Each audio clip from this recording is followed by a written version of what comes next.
Most of you don't know that coronavirus as a model of a pathogen was isolated in 1965. Coronavirus was identified in 1965 as one of the first infectious replicatable viral models that could be used to modify a series of other experiences of the human condition. It was isolated once upon a time associated with the common cold. But what's particularly interesting about its isolation in 1965 was that it was immediately identified as a pathogen that could be used and modified for a whole host of reasons. And you heard me correctly, that was 1965. And by the way, these slides are public domain. You're welcome to look at every single reference. Every comment that I made is based on published material, so do make sure that you look at those references. But in 1966, the very first COV coronavirus model was used as a transatlantic biological experiment in human manipulation. And you heard the date, 1966. I hope you're getting the point of what I'm saying. This is not an overnight thing. This is actually something that's been long in the making. A year before I was born, we had the first transatlantic coronavirus data sharing experiment between the United States and the United Kingdom. And in 1967, the year I was born, we did the first human trials on inoculating people with modified coronavirus. Isn't that amazing? 56 years ago, the overnight success of a pathogen that's been 56 years in engineering. And I want that to chill with all of you.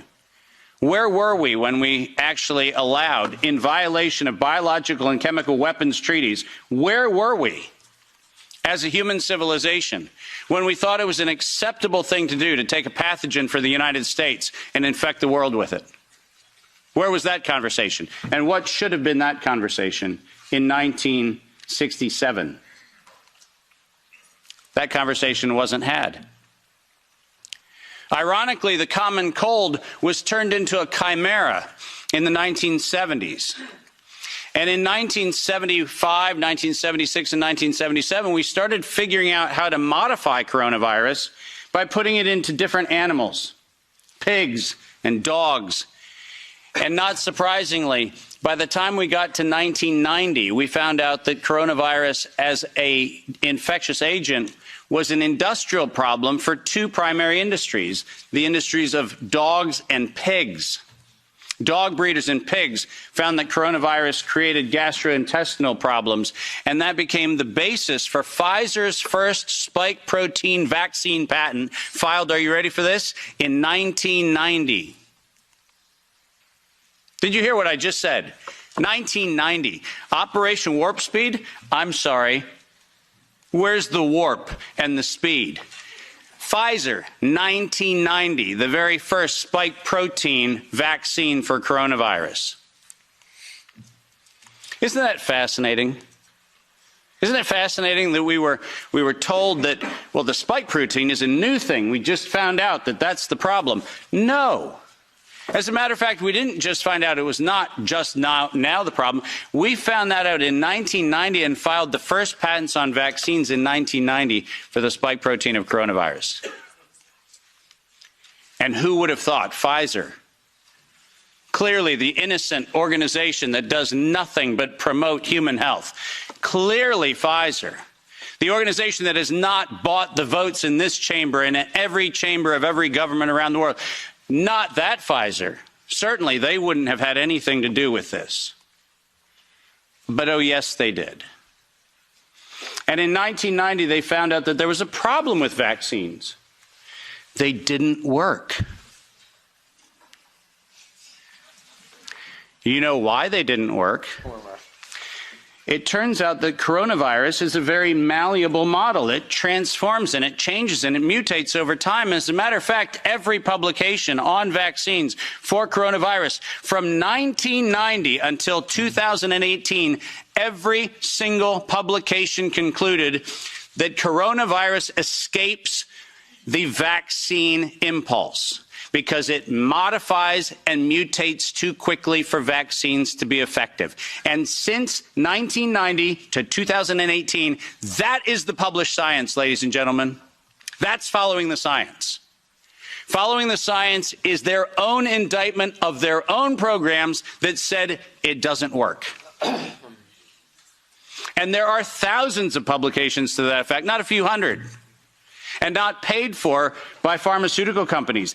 These are publications that are independent scientific research that shows unequivocally, including efforts of the chimera modifications made by Ralph Baric in the University of North Carolina, Chapel Hill. All of them show vaccines do not work on coronavirus. That's the science. And that science has never been disputed. But then we had an interesting development in 2002. And this date is most important. Because in 2002, the University of North Carolina, Chapel Hill patented, and I quote, an infectious replication defective clone of coronavirus. Listen to those words, infectious replication defective. What does that phrase actually mean? For those of you not familiar with language, let me unpack it for you.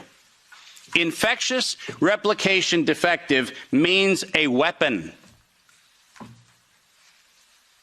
It means something meant to target an individual, but not have collateral damage to other individuals. That's what infectious replication defective means. And that patent was filed in 2002 on work funded by NIAID's Anthony Fauci from 1999 to 2002. And that work, patented at the University of North Carolina, Chapel Hill, mysteriously preceded SARS 1.0 by a year. Dave, are you suggesting that SARS 1.0 wasn't from a wet market in Wuhan? Are you suggesting it might have come from a laboratory in the University of North Carolina, Chapel Hill? No, I'm not suggesting it. I'm telling you that's the facts. We engineered SARS. SARS is not a naturally occurring phenomenon. The naturally occurring phenomenon is called the common cold. It's called influenza-like illness. It's called gastroenteritis. That's the naturally occurring coronavirus. SARS is the research developed by humans weaponizing a life system model to actually attack human beings. And they patented it in 2002.